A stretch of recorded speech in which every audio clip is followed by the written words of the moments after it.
The role of billionaires in society has been under increased scrutiny since the Occupy movement of the 2010s, and especially since Elon Musk bought Twitter. But billionaires and their positions in society are deeply misunderstood. A staggering example is a recent video by Wired. If you haven't seen it, don't worry, we'll go through it point by point. It's so intellectually dishonest that to debunk their myths, who better than... I'm Anthony Davies, Associate Professor of Economics at Duquesne University and co-host of the weekly podcast Words and Numbers. Didn't that massive wealth often start off humbly? Didn't Microsoft and Amazon start out in a garage? Aren't billionaires self-made? There are some self-made billionaires, but if you look at the statistics, increasingly more and more of them inherited their money. It flies in the face of the data. 70% of billionaires are self-made. And when we think about billionaires and inheritance, we think of people like Bill Gates or the Walton family that own Walmart. But we don't think about people like Oprah Winfrey, J.K. Rowling, Larry Ellison. These are all people who came up from poverty and are now billionaires. The way anyone becomes rich, billionaire or otherwise, in a free market environment is by providing people with goods and services that they like better than they like the dollars in their pockets. And so we have Jeff Bezos worth 100+ billions of dollars. How did he get this wealth? He got this wealth because we liked his Amazon services and products better than we liked our money, and we willingly made that trade. The data are pretty clear here. Billionaires largely don't inherit. Some of them do, but the vast majority of them are self-made. But some billionaires like Elon Musk famously complain that the government already takes too much in taxes. It's actually not true that the very rich pay a lot as a fraction of their income in taxes. Well, first off, the idea that rich people pay less taxes is clearly false, and we know this from the government's own numbers.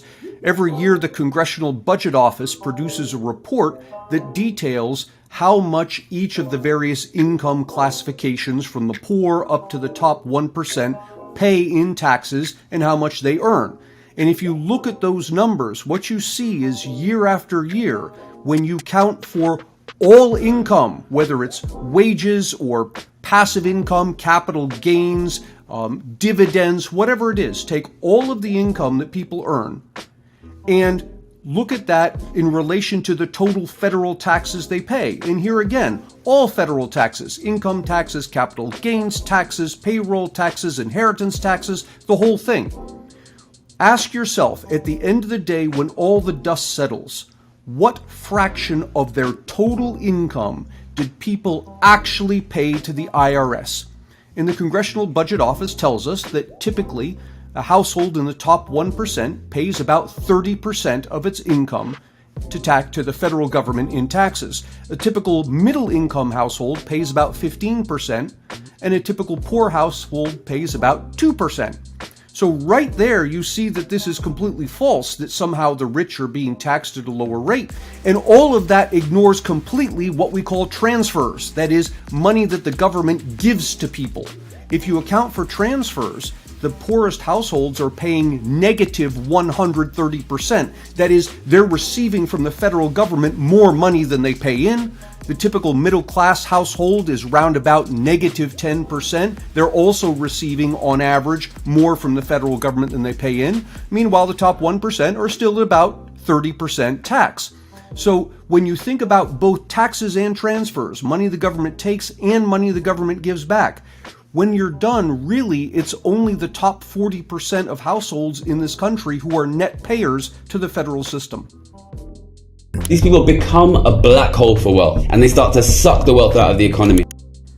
This is a very strange thing to say, and I think it's motivated by confusing spending and consumption. That is, you've got a billionaire who has lots of money, and the billionaire saves a bunch of it. He doesn't consume it. And so we look at that and say, well, that's clearly hurting the rest of the economy because somehow he's sitting on this money. It's not being spent. In fact, it is being spent. It's just not being spent by the billionaire. It goes into the financial system where it's spent by companies that borrow the money, by individuals who borrow it to build houses or to buy cars, to pay for student loans. All of the money that billionaires have is being spent, some of it by them and some of it by the people that they lend it to. Because you are competing with the very rich for the ownership of assets. This is what economists call the fixed pie fallacy. The idea that there are so many assets out there, and the more assets that the billionaires have, the fewer assets we have. And that's a wrong way of looking at the economy. The economy isn't a fixed pie, it's a constantly growing pie. And I can give you a good example here.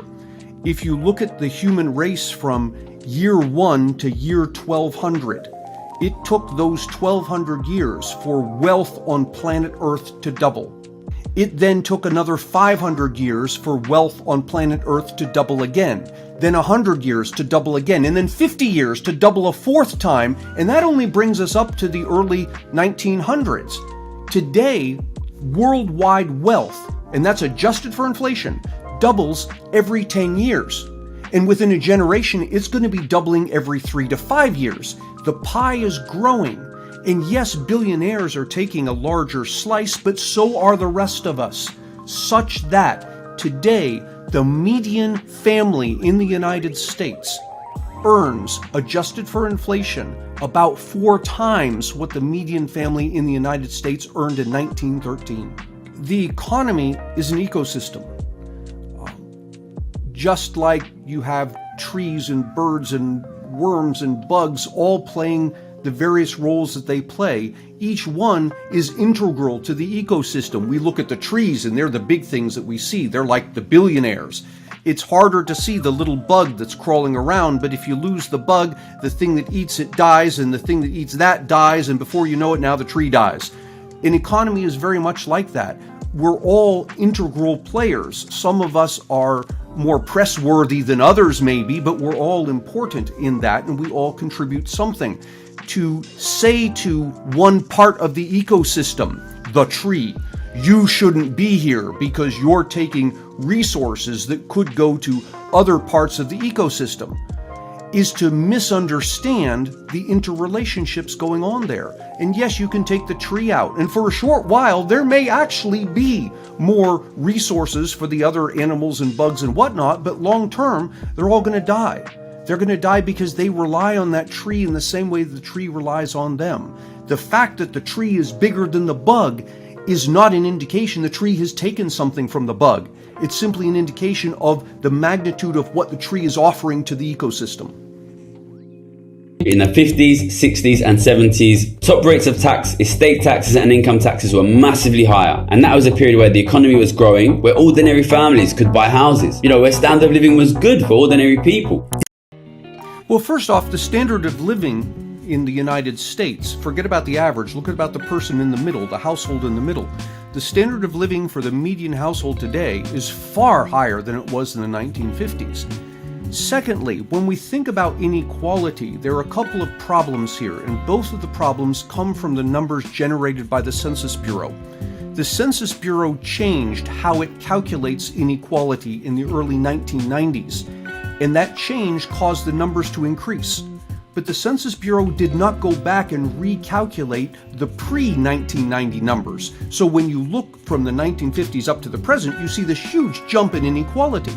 It's not because inequality got worse, it's because census changed how it's calculating the thing post-1990 but didn't revise the numbers pre-1990. That's problem number one. Problem number two is that when the Census Bureau calculates inequality, it ignores the things we do to mitigate inequality. So we have a progressive tax system. The richer you are, the more you're taxed. The poorer you are, the less you're taxed. And a huge chunk of that tax money, what do we do with it? We give it to the poor. More than 50% of the government's budget is involved solely with taking money from the rich and giving it to the poor. When census calculates inequality, it ignores all of that. So if you look at people's incomes over time, take account of this adjustment that the Census Bureau made in the 1990s, and ask yourself, what do people's incomes look like after taxes and transfers, after the federal government has shifted around and taxed the rich and given to the poor? If you do that and calculate inequality, you find that inequality in the United States today is about 3% less than it was in 1947. It is remarkable how flat a tax system the US has. I don't understand how anyone who looks at the tax code can think that it's flat. Not only is it statutorily, that is, according to what you look in the law books, not only is it progressive, but when all the dust settles and people have done their deductions and exemptions, and if you employed your bevy of lawyers and accountants to reduce your tax burden, after you have done all of that, the Congressional Budget Office reports that the rich are paying a huge amount of taxes relative to their income compared to what the poor are paying. We have a highly progressive system. And what do we do with that progressive taxes that we're taking largely from the rich? We turn around, we transfer it to the poor in the form of all sorts of income assistance and welfare programs and Social Security benefits, and that's fine. That's what we do to help the poor. But I don't think a reasonable person could look at the data and conclude that we have anywhere near a flat tax system. One argument is we should just have a flat playing field and everybody should pay the same amount. There's another argument that says that, well, there are a lot of us who are born into lesser circumstances and maybe we should have a leg up, and the progressive tax system achieves that. Charity achieves that as well. One of the things that people will do when they claim that we have a flat tax is to employ a bait and switch. They'll say things like, Warren Buffett's true tax rate is 0.1%, and they come up with that number by taking Warren Buffett's income and dividing it by its wealth. But for the rest of us, we're paying 20%, except there's the bait and the switch. When you quote the 20% number for the rest of us, you're not taking taxes divided by wealth, you're taking taxes divided by income. And so this claim that somehow there's this true tax rate that's very low for the rich, what's happened is people have simply calculated some new metric that the government actually doesn't use and compared that to the tax rate that the rest of us pay and say that there's some great inequality here. When in fact, if you use the same equation in both places, either divide taxes by wealth, or divide taxes by income, you come up with the same conclusion, which is the rich are paying more than everybody else. But aren't billionaires like Jeff Bezos, Bill Gates, George Soros, and Michael Bloomberg making up for it by giving away tons of wealth through charity? Americans give a tremendous amount voluntarily. In fact, if you put aside Medicare and count everything else the government does to help the poor, minus Medicare, Medicaid, Americans every year donate more to charity than the federal government spends on all of those welfare programs combined. So in that sense, we're remarkably charitable. One of the benefits of charity is that the people giving the money control it. And if I'm donating money, whether I'm a rich person or middle class or a poor person, I control where that money goes. And because I'm donating it, I want it to have the maximum impact. So if I find that a charity to which I'm contributing is wasting its money, it's not fulfilling the mission that I want it to fulfill, I can take my money away from that charity. I can starve it of resources. And all of a sudden, that charity has tremendous market incentive to do its job better. And if it doesn't do it better, it will go away and be replaced by a charity that will. When we rely on government to help the poor, we lose that feedback. And so we can have an institution that's helping the poor, and that institution is funded by taxpayer dollars. And if that institution strays from its mission or it starts to waste money, it's not doing what we want it to do, what's our recourse? We can't take our money back, right? The IRS agents come and they get very angry with you if you do that. We can vote in different politicians, but look at the number of steps we have to go. We have to wait for an election. We have to decide that this particular politician is going to take a hard look at this particular government agency. We have to hope that that actually happens, and we have to keep track of that so the next election that comes around, we can re-vote the person in or throw him out. And you can see there's a much greater buffer in the political system between the taxpayer and accountability of the agency that's helping the poor than there is in private charity, where the person who's donating can directly remove his money when he feels that the entity is not producing the results he wants. There's also another psychological phenomenon, and that's the engagement. I will tend to be much more engaged, much more concerned about what's going on with the poor and the activities of the charities if I'm giving voluntarily. If it's coming out of my taxes, my tendency is just not to think about it. And if you want an example of this, I give you Germany and churches. Unlike in the United States, where our churches are funded by private donations, in Germany the churches are funded by taxes. So you specify on your tax form what faith you belong to, and your certain portion of your tax dollars goes to that church. And what happens is you end up, and there are probably lots of other reasons for this as well, but this is one reason, you end up less engaged with the entity because you aren't voluntarily giving to it, and you know that it's not directly answerable to you. Billionaires like Warren Buffett, whose income is from the stock market, use loopholes to wind up paying very low tax rates. It's not a loophole. It is the fact that the Congress taxes our income. And when you take a loan, that's not income in the accounting sense of the word. It's a loan. And you might call it a loophole, but it's simply definitional. And furthermore, it's not something that billionaires take advantage of us. Anybody can do this, all the way down to a poor person who has a credit card and takes a cash advance on it, which I don't recommend, but you can do that. The cash advance is not taxed because it's not income, it's a loan. I think the concept of loophole is misapplied. We tend to say loophole whenever we find a section of the tax code that we don't like. The fact is that Congress deliberately wrote the tax code the way it's written. For example, for a number of years, Amazon was earning a profit, Amazon the corporation, earning a profit but not paying taxes. And we look at that and say, well, how can that be? That's not right. That must be a loophole. It's not a loophole. Congress deliberately wrote the tax code as follows. If you're a corporation and you incur losses over a long period of time, and then all of a sudden you make a profit, you can take those losses and you can balance them against the profit that you made. So for example, Amazon over many years, let's say it took a $10 billion loss and then all of a sudden made a $3 billion profit. Well, in total, it's down $7 billion. It shouldn't be paying taxes because it hasn't made any profit. Now, it made profit in 1 year, but that doesn't compare to the decade of $10 billion losses that occurred ahead of time. Why did Congress do this?